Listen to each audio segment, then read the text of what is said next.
सभी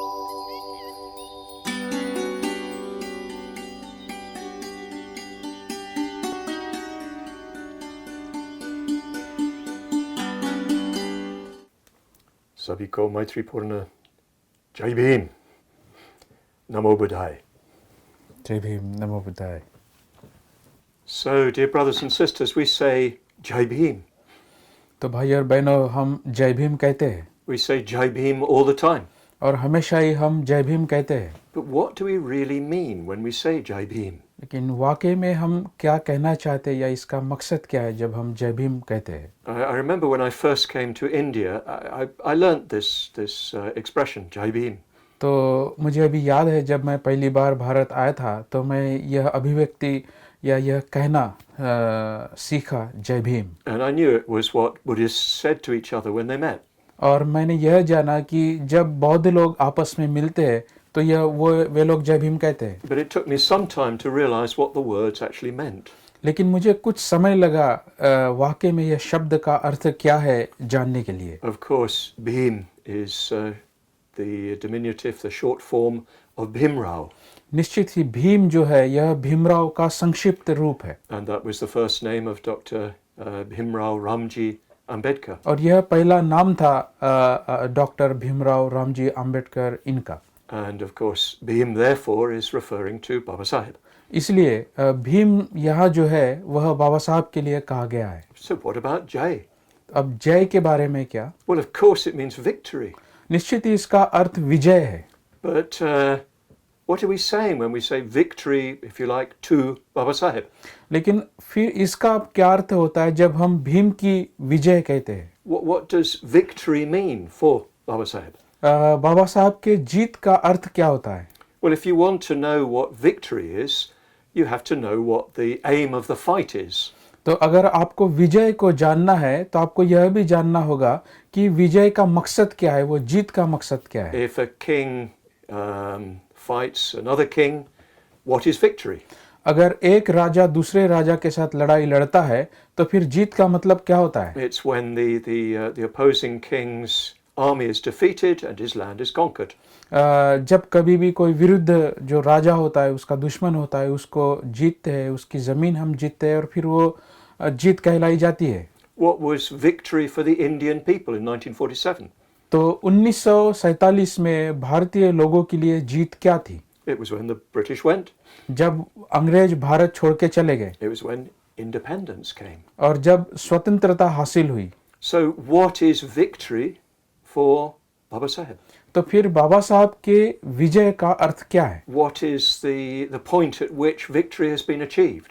तो यह कौन सा मकसद है या कौन सा बिंदु है जहाँ पर विजय हासिल हुई? Well, babasaheb made it very clear what his objectives were. अब बाबा साहब ने इस बात से या इस बात के काफी स्पष्टता रखी कि उनके उद्देश्य क्या है. He wanted to see an India, indeed he wanted to see a world in which everybody was free.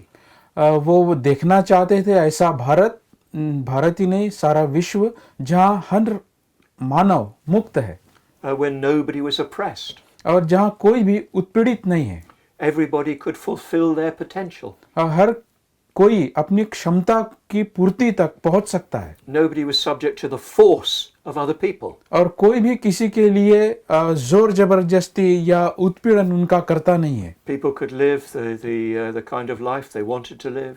लोग जैसा जीवन जीना चाहते हैं वैसा जीवन वे जिए. They could do the work they wanted to do.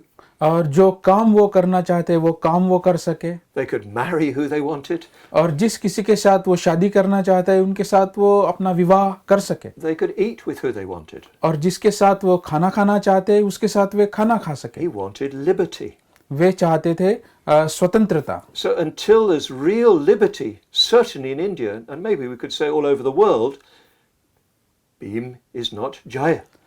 और जब तक भारत में या समूचे विश्व में हर व्यक्ति ऐसी मुक्ति हासिल नहीं कर सकता, वहाँ भीम की जय अभी तक नहीं हुई, ऐसा हम कह सकते हैं. And then of course he wanted equality, genuine equality. और निश्चित ही वह सच्ची समता चाहते थे. Where nobody was considered inferior to anybody else simply because of their birth. जहाँ कोई भी व्यक्ति निकृष्ट या निम्न नहीं गिना जाएगा मात्र उसके जन्म के कारण। He wanted equality where nobody was inferior to somebody else simply because of their wealth, because of their lack of wealth. और वहां पे भी कोई ऐसी असमानता नहीं होनी चाहिए केवल इसके कारण कि उनके पास धन संपत्ति नहीं है या कम है। He wanted all those kinds of social inequality, which are simply to do with the accidents of life, to disappear. और वे चाहते थे कि किसी भी यानी योगायोग के कारण या घटना के कारण किसी को कमजोरी आई है वो पूरी तरह नष्ट हो जाए। So until everybody is equal in India and in the world, then we can't say that victory has come for babasaheb. तो जब तक ऐसी समानता यानी सच्ची समानता प्रस्थापित नहीं हो जाती तब तक हम कह नहीं सकते कि बाबा साहब की विजय हुई है या जीत हुई है। And then of course he wanted fraternity. और निश्चित ही वे बंधुता चाहते थे। He wanted everybody to respect everybody else. वे चाहते थे कि हर व्यक्ति दूसरे व्यक्ति का आदर करे। He wanted every citizen, every subject of the country, every participant in the country to respect every other. वे चाहते थे कि किसी भी देश की जो जनता हो या जो भी उसका नागरिकत्व ले रहा है वह एक दूसरे का सम्मान करे, आदर करे। So that there was, well, even maitri between people. लोगों में आपस में मैत्री रहे। And that people felt they were part of a single family. और वे ऐसा चाहते थे कि लोग ऐसा महसूस करें कि वे एक ही परिवार के सदस्य हैं। The family of India, the family even of humanity. ऐसा हम कह सकते हैं जो भारत का परिवार है या जो मानवीय परिवार है वह परिवार। This was his vision.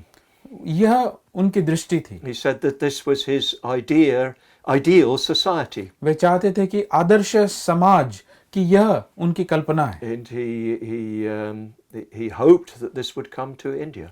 और वे ऐसी आशा रखते हैं कि यह भारत में होगा या यानी मुमकिन होगा। So important did he consider this to be that he wrote it into the preamble to the Constitution. यह काफी महत्वपूर्ण है कि यह बातें उन्होंने भारतीय संविधान के परिशिष्ट में सम्मिलित की है। And with justice, liberty, equality and fraternity were the guiding principles of the Constitution. और भारतीय संविधान के न्याय, समता, स्वतंत्रता और बंधुता यह मार्गदर्शन करने वाले तत्व है। So this was his vision. यह उनकी दृष्टि थी। This was his goal. यह उनका ध्येय था। It was for this that he was struggling. इसी के लिए वह सारा जीवन उन्होंने संघर्ष किया। So we could say that until this is achieved, there's still not complete victory. तो हम ऐसा कह सकते हैं कि जब तक यह पूरी तरह हासिल नहीं होता वहां पे सच्ची भीम की जीत नहीं हुई है। Of course, any war rather, consists of many battles. अब कोई भी युद्ध है वह काफी युद्धों से भरा हुआ होता है। And before there's final victory, there are many small victories along the way. और जब तक यह आखिरी जीत हासिल नहीं होती तब तक छोटी छोटी जीत हमें रास्ते में हासिल करनी होती है। And yes, there have been many victories along the way. और इस रास्ते में, इस बड़ी जीत के रास्ते में ऐसे कई छोटी जीत हुई है। But there is still so much to do. लेकिन फिर भी बहुत कुछ करना बाकी है। There's been a tremendous change in India since babasaheb's passing away. बाबा साहब के देहांत के पश्चात ऐसे बहुत सारे बदलाव भारत में आए हैं। And a lot of those changes are because of him. और ज्यादातर जो अच्छे बदलाव है वह बाबा साहब के कारण आए हैं। But liberty, equality and fraternity have not yet been fully achieved in India. इसके बावजूद भी सच्ची समता, स्वतंत्रता और बंधुता भारत में प्रस्थापित नहीं हुई है। Actually, it's the same everywhere in the world. शायद यही बात दुनिया में आज सभी जगह है। It's the same in my own country. मेरे देश में भी ऐसे ही हो रहा है। But in India we know particular problems that still need to be overcome. लेकिन निश्चित ही भारत में कुछ ऐसे विशिष्ट समस्याएं हैं जिनके ऊपर हमें उठना है, उभरना है। So until we can see that every individual in India is really free, is equal to every other, and is bound in fraternity with every other, victory has not been completed. हम कह सकते हैं कि जब तक हर व्यक्ति वैयक्तिक रूप से स्वतंत्र नहीं है और जब तक हर व्यक्ति दूसरे व्यक्ति के साथ मैत्री के साथ जुड़ा हुआ नहीं है तब तक शायद हमारी जीत पूरी तरह हासिल हुई है ऐसा हम नहीं कह सकते. So when we say Jai Bhim, we are saying to each other, let this come about. तो जब हम जय भीम कहते हैं तो इसका अर्थ यह होता है कि आइए यह हासिल करने के लिए हम काम करें. Let babasaheb's vision be fulfilled. बाबा साहब की जो दृष्टि है वह पूर्णत्व की ओर जाए. But we're doing more than just wishing that. लेकिन हम केवल चाहते नहीं है, हम चाह से और कुछ अधिक करते हैं. Sometimes I feel that when people say Jai Bhim, they mean something more than oh hello. तो अक्सर हम कहते हैं कि जब जय भीम हम कहते हैं तो वो हलो नहीं है, ये हलो से कुछ अधिक है. They mean something more than oh there's this beautiful vision of babasaheb's. वे केवल हलो नहीं कहते हैं, वो कहते हैं कि यह बाबा साहब की एक उच्च दृष्टि है. They mean let us achieve this together. वे कहते हैं कि आइए हम इकट्ठा इसे हासिल करें. Let us work together to achieve this wonderful vision of babasaheb's. आइए हम इकट्ठा काम करें इसे हासिल करने के लिए जो बाबा साहब की दृष्टि है. So, dear brothers and sisters, I say to you again, Jai Bhim. तो भाई और बहनों, मैं आपको फिर से एक बार जय भीम कहता हूँ. And what I'm going to be talking about today, I hope, will help us all to work more fully towards that day of victory.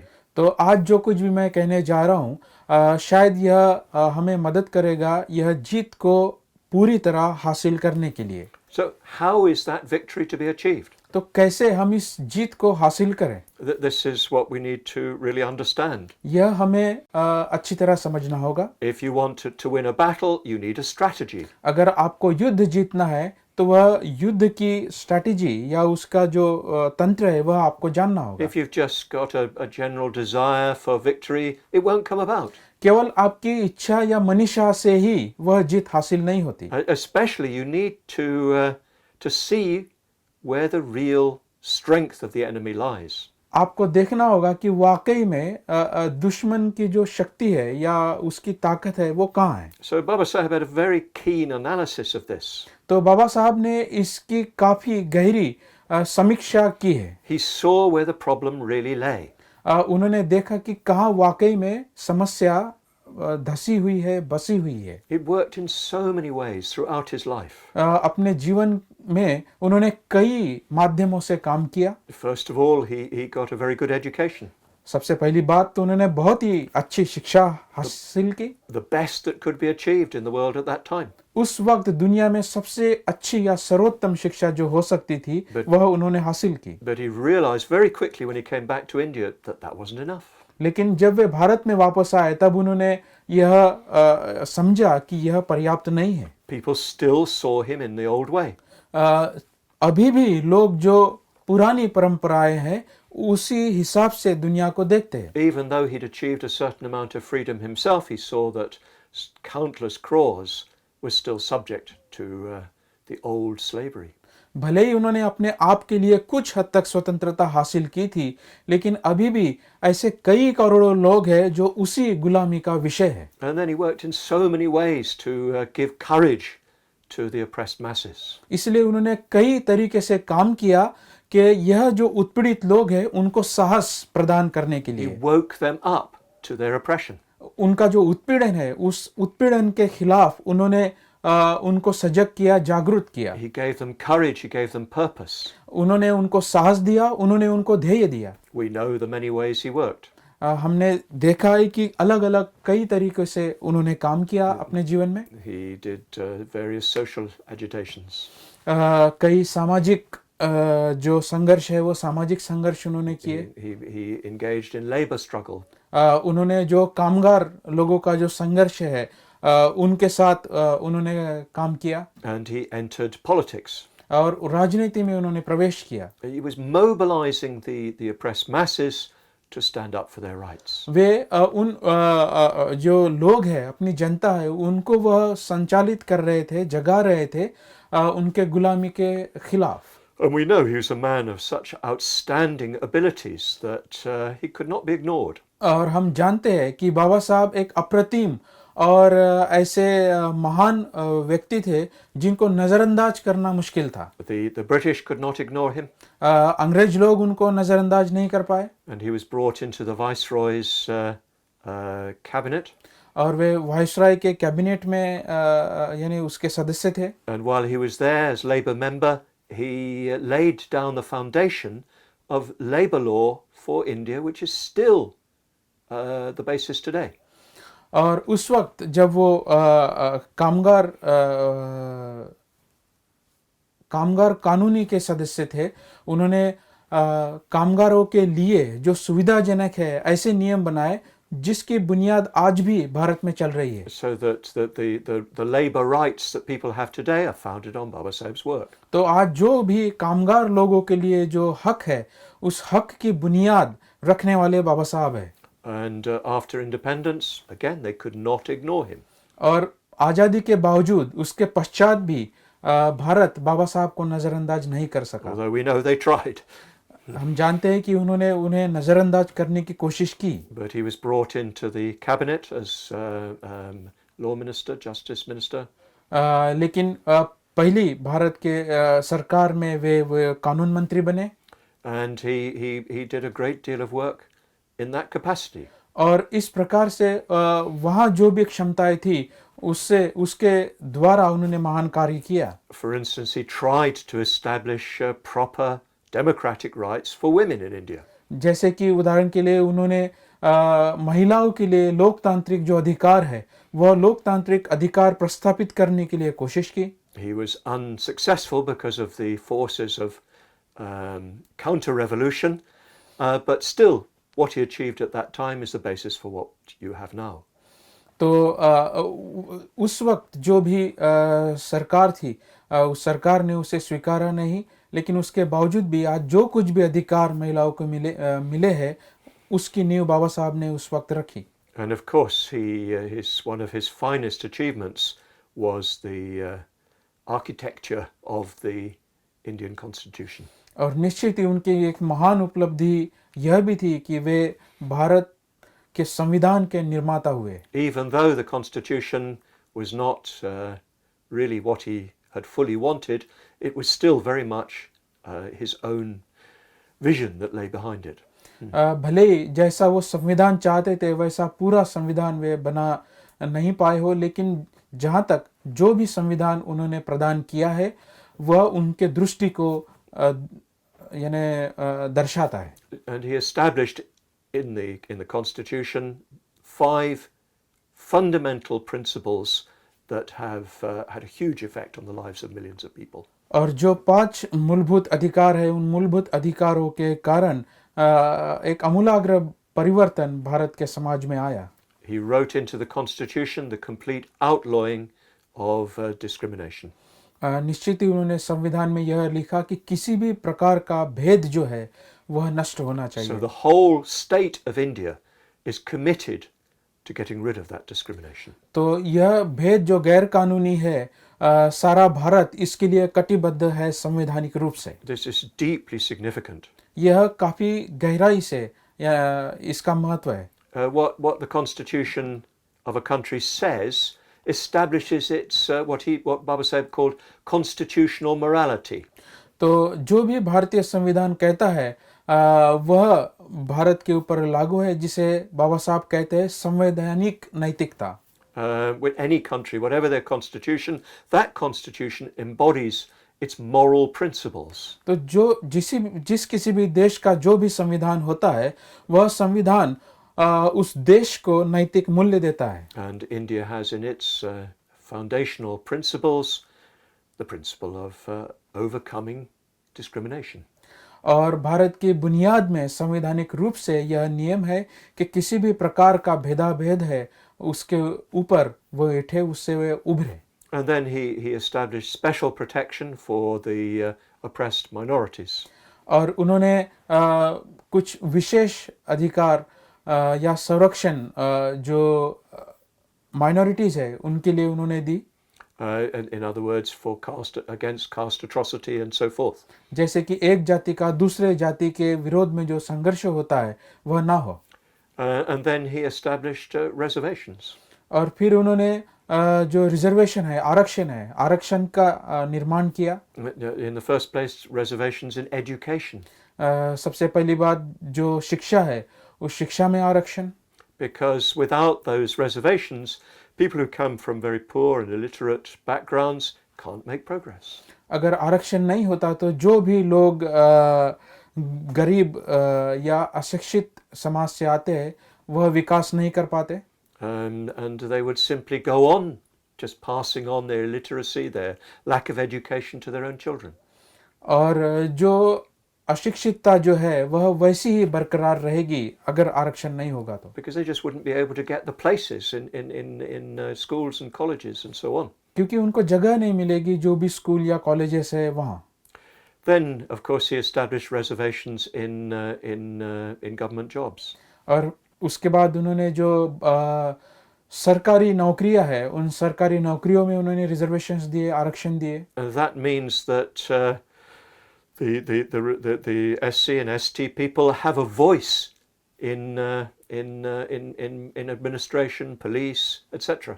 इसका अर्थ यह होता है कि जो भी अनुसूचित जाति या जमाती है उनका हक या उनकी आवाज़ है जहाँ कहीं भी जगह पर वो आरक्षण के द्वारा जाते हैं। And they have a place in the judiciary. और जो जुडिशियरी है वहाँ पे उनको अधिकार है। And then finally he established reserved constituencies for parliament. और निश्चित रूप से फिर जो रिजर्व कॉन्स्टिट्यूएंसीज है जहाँ पे आरक्षण चुनाव के लिए दिया जाता है वह है। We know that it wasn't established on the basis that he really wanted it. हम जानते हैं कि जिस बुनियाद के लिए वो खड़ा करना चाहते थे उसके लिए वो नहीं हुआ। But it still means that in parliament today 24 and more % of people are from SC ST. इसके बावजूद भी आज यह चित्र ज़रूर है कि पार्लियामेंट में 24% से अधिक या लगभग 24% SC और STs विधायक है। Well, this is a huge revolution. यह एक बहुत बड़ी उपलब्धि है, एक महान क्रांति है। The establishment of India on these principles is a tremendous achievement. तो इस बुनियाद पर जो भारत का संविधान निर्माण हुआ यह एक बहुत महान उपलब्धि है। By any standards, this is a victory. किसी भी यानी स्तर से हम कह सकते हैं कि यह जीत है। And yes, we can say Jai Bhim to that. तो जय भीम हम इसके लिए कहते हैं। But Babasaheb was a very deep and subtle thinker. लेकिन बाबा साहब काफी सूक्ष्म और गहरे चिंतक थे। And he looked deeply at the situation around him. और उनके इर्द गिर्द जो परिस्थितियां थी उसको उन्होंने काफी गहराई से या निकट से देखा। He was not satisfied with just superficial changes.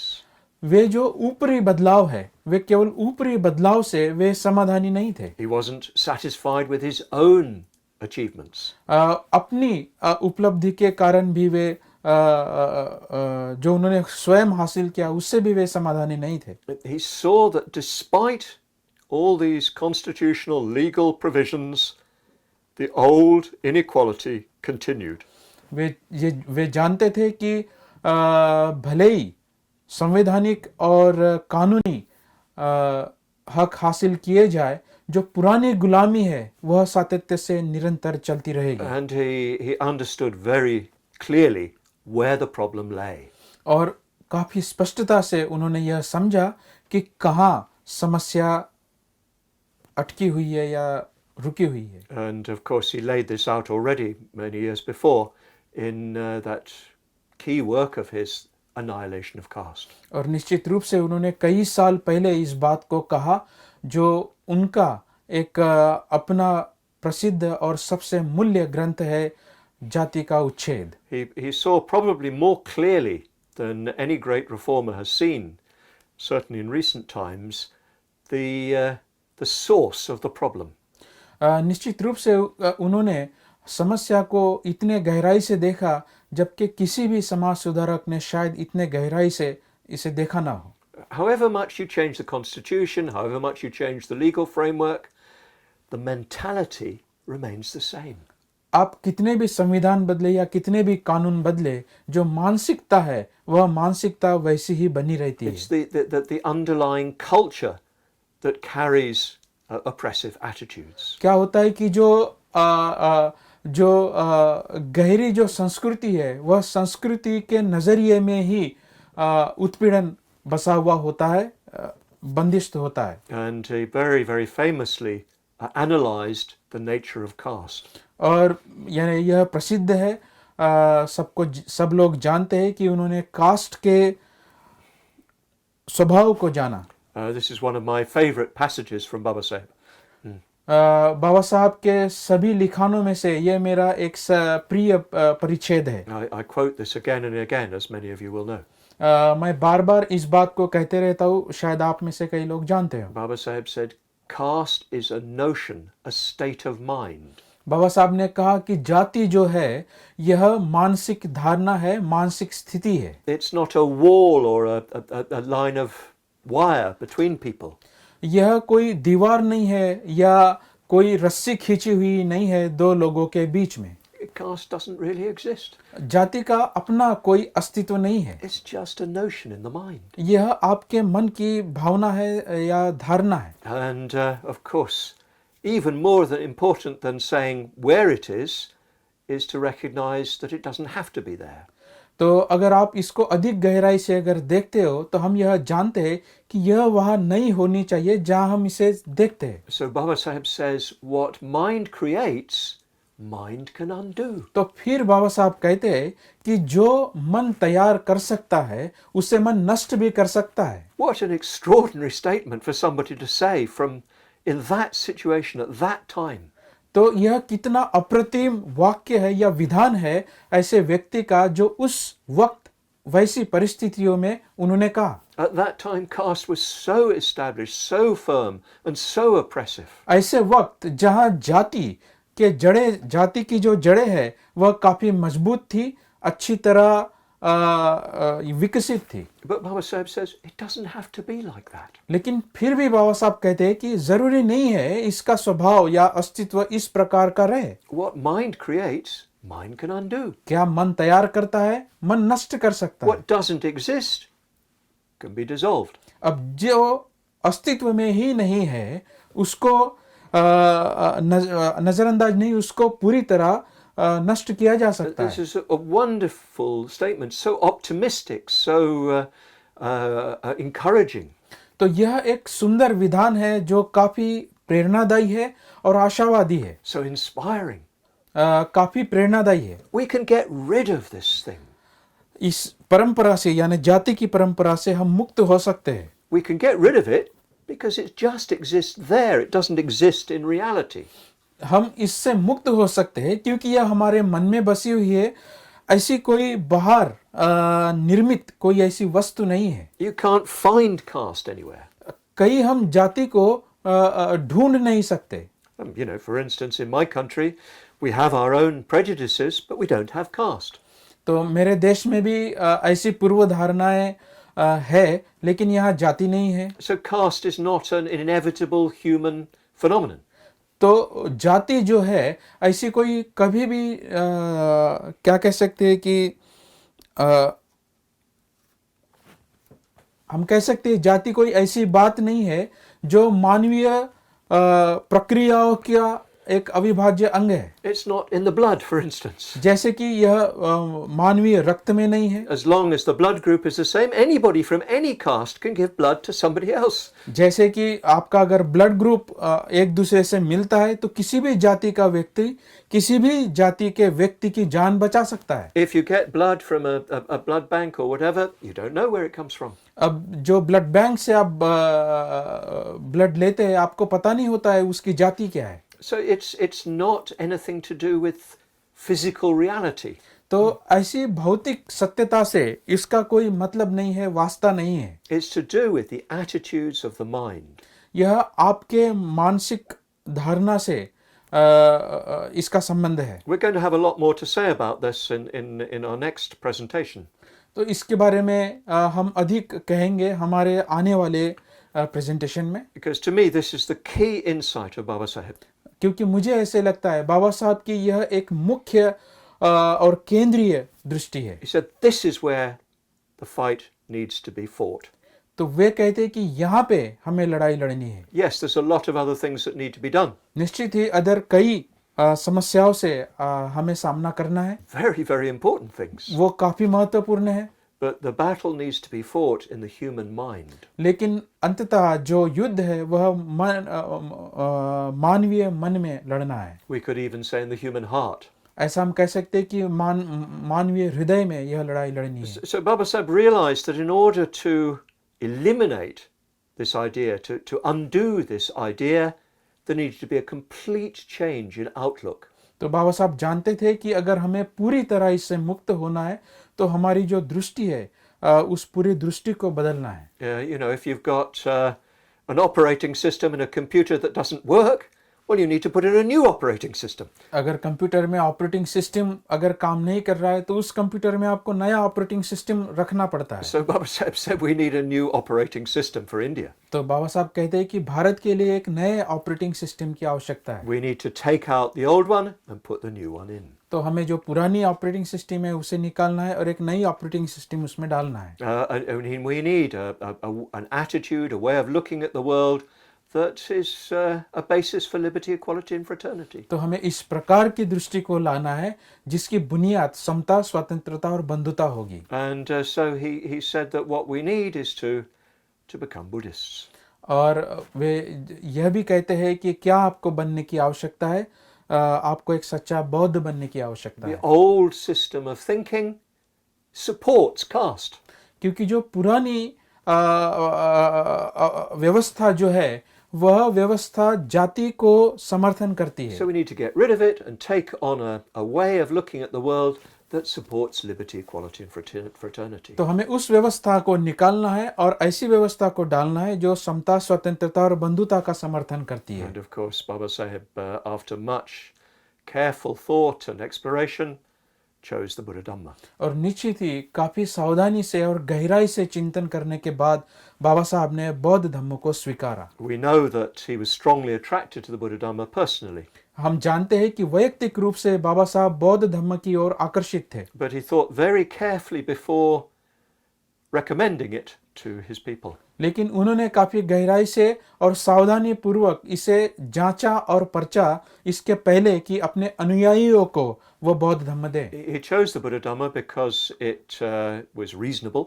उन्होंने बौद्ध धम्म स्वीकारा इसलिए क्योंकि यह उचित था It was not in conflict with modern science. और आधुनिक जो विज्ञान है उसके साथ यह विरोधाभास में नहीं था, And he chose it because it was a basis for liberty, equality and fraternity. और यह इसलिए भी उन्होंने चुना क्योंकि इसकी बुनियाद समता, स्वतंत्रता और बंधुता थी। In fact, he said that he learnt liberty, equality and fraternity from his master, the Buddha. वैसे देखा जाए तो बाबा साहब ने वाकई में यह कहा भी है कि उन्होंने जो समता, स्वतंत्रता और बंधुता सीखी वह उन्होंने अपने गुरु बुद्ध से सीखी। And yes, he moved in that direction. और इस दिशा से ही उन्होंने फिर पहल की। He realized that he needed to establish a religion which supported liberty, equality and fraternity. और उन्होंने उस धर्म को चुना जो समता, स्वतंत्रता और बंधुता का समर्थन करता था। And it was Buddhism that did that. और यह बौद्ध धर्म था जिसने यह कार्य किया। Of course, the fact that it was an Indian religion, an ancient Indian religion, was an additional support. निश्चित ही यह भारतीय इतिहास और सभ्यता का हिस्सा था, यह उसका एक दुगना फायदा था। In fact, it was the religion of one of the greatest periods in Indian history, even perhaps the greatest. हम ऐसा कह सकते हैं कि यह भारतीय सभ्यता का सर्वोत्तम ऐसा एक धर्म है। It was the religion of Samrat Ashok. यह सम्राट अशोक जी का धर्म था। So Babasaheb converted to the Buddha Dhamma and encouraged the conversion of many others in order to change the mind. तो बाबा साहब ने स्वयं बौद्ध धर्म का स्वीकार किया, अपने अनुयायियों को बौद्ध धर्म दिया और औरों को प्रेरित किया मन को परिवर्तित करने के लिए। He said this was the best way to bring about liberty, equality and fraternity. उन्होंने कहा कि यह सबसे उचित मार्ग है समता, स्वतंत्रता और बंधुता निर्माण करने के लिए। And he recommended it very, very strongly to India and the world on that basis. और इसी बुनियाद के ऊपर बाबा साहब ने इस धर्म की प्रशंसा की, उसको प्रोत्साहित किया भारत के लिए और दुनिया के लिए। So when we say Jai Bhim, yes, we're looking towards the final victory when liberty, equality, fraternity are established. तो जब हम जय भीम कहते हैं तो हम इस जीत को हासिल करने की चाह रखते हैं जो समता, स्वतंत्रता और बंधुता के ऊपर आधारित है। That's what we're aspiring to. तो यह हमारी महत्वाकांक्षा है। But we're also committing ourselves to the same struggle as babasaheb.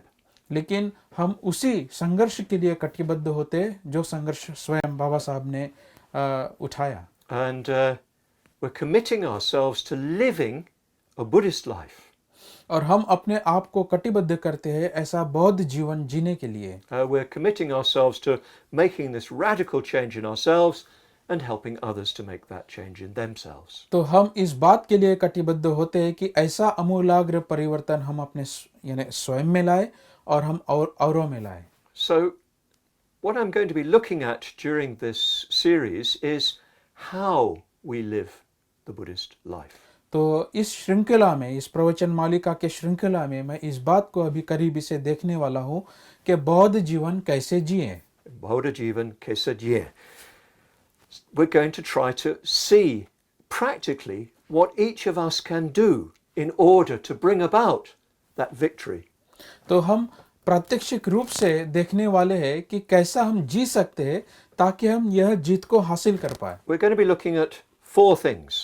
4 चीजों को हम देखने वाले हैं। We're going to be looking at how we work on our own minds. हम देखने वाले कि कैसे हम हमारे मन के ऊपर कार्य कर सकते हैं। If we haven't transformed our own minds, if we haven't got rid of the old ideas from our own mind, how can we help anybody else? अगर हम अपने स्वयं के मन से ही मुक्त नहीं होते हैं, अपने मन को परिवर्तित नहीं करते हैं, तो हम औरों को कैसे मदद कर सकते हैं? You see people saying bandutva, samatha, swatantra, but when they go home, there's no equality.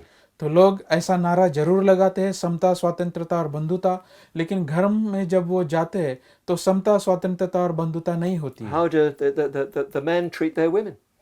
कैसे पुरुष अपने महिलाओं के साथ, स्त्री के साथ पेश आता है? How do the older generation treat the younger? और कैसे जो पुरानी पीढ़ी है, वह जो युवक है, उनके साथ कैसे वो पेश आते हैं? So liberty, equality and fraternity in the mouth, but in the home, it's just the old ways. तो समता, स्वतंत्रता और बंधुता मुंह में तो होती है, लेकिन उनके आचरण में पुरानी परंपराएं होती है। How do we transform ourselves? तो कैसे हम स्वयं को परिवर्तित करें? Now that's the first point. तो यह पहला मुद्दा है। The second is, well, we need help. दूसरा मुद्दा यह है कि हमें मदद चाहिए And we need to create an example. और इस प्रकार का उदाहरण हमें तैयार करना है। We need to create a sort of small ideal society. हमें एक कम से कम ऐसा एक समाज निर्माण करना है जो आदर्शवत हो। We need to gather together with others in this small ideal society. इस जो आदर्श समाज की जो कल्पना है, उस आदर्श समाज में हमें हिस्सा लेना है, उसमें हमें सम्मिलित होना है। This is what we mean by the word sangha in Buddhism. तो बौद्ध धर्म में जब हम शब्द प्रयोग करते हैं संघ, इसका यह अर्थ होता है। Without sangha, it's very difficult to really change yourself. संघ के बिना अपने आप को परिवर्तित करना मुश्किल है। So we're going to look at how you form sangha, what sangha is and how you form it. तो हम देखने वाले हैं कि संघ का अर्थ क्या होता है, कैसे हम संघ निर्माण कर सकते हैं। Then thirdly, we need to spread the Dhamma. तीसरी बात यह है कि हमें धम्म का प्रचार करना है। We need to spread the Dhamma in babasaheb's understanding of it. हमें धम्म को बाबा साहब के दृष्टि से ही प्रचार करना है। As fundamentally a change in the mind so that it becomes based in morality. तो मूलतः यह मन में परिवर्तन है जिसकी बुनियाद नैतिकता होती है, यानी आपके नैतिकता में आप परिवर्तन करते हैं। So we need to look at how we do this, what this means. तो हमें इसे देखना है कि इसका अर्थ क्या होता है। Then finally, Well, we need to be working to create an ideal society. और अंततः यह बात है कि हमें एक आदर्श समाज का निर्माण करना है. We need to be creating a society that is truly a Buddhist society. ऐसा समाज निर्माण करना है जो सच्चा बौद्ध समाज हो. Not just the old society with a Buddhist flag waving on top of it. केवल पुराने समाज को बरकरार रखना नहीं है बौद्ध झंडे हिलाकर. Not babasaheb on the wall and somewhere in the back room other figures. ऐसा नहीं कि बाबा साहब का जो फोटो है वो दीवार पर टंगाया हो, लटकाया हो, सजाया हो और घर में फिर और दूसरे फोटो हो या बातें हो. It needs to be a genuine Buddhist society. यह वाकई में सच्चा बौद्ध समाज होना चाहिए. That means a society based in compassion, इसका अर्थ है समाज जो करुणा के ऊपर आधारित हो, based in prajna, जो प्रज्ञा के ऊपर आधारित हो, based in maitri. मैत्री के ऊपर आधारित हो. It needs to be a society where people are helping those who suffer. और ऐसा समाज हो जहाँ पे जो लोग दुखित है, पीड़ित है, उत्पीड़ित है, उन्हें वो मदद करे. So we're going to be looking at these 4 elements. तो यह 4 मुद्दों को हम देखेंगे. Working on yourself, developing yourself. स्व का विकास, स्व के ऊपर कार्य करना. Forming sangha with others. औरों के साथ संघ की निर्मिति. Spreading Dhamma. धम्म का प्रसार करना. Helping others so that you can create a compassionate society. औरों को मदद करना ताकि जो समाज है करुणा के बुनियाद पर आधारित हो. A new culture. एक नई संस्कृति. And if we really engage with all of these, we will be able to say Jai Bhim with full heart. अगर हम इस प्रकार से व्यस्त करते हैं अपने आप को तो निश्चित रूप से पूरे दिल से, तहे दिल से हम जय भीम कह सकते हैं. Because we will be working to produce that ideal society that babasaheb dreamed of. क्योंकि हम फिर उस दिशा से कार्य करेंगे जिस दिशा से बाबा साहब ने एक आदर्श समाज निर्माण करने की बात की. So, Jai Bhim. जय Bhim. And let's meet again to explore further what we must do. और आइए हम दोबारा फिर से मिलेंगे इस बात को उजागर करने के लिए कि कैसा हम इसे तैयार कर सकते हैं. Jai Bhim. जय भीम.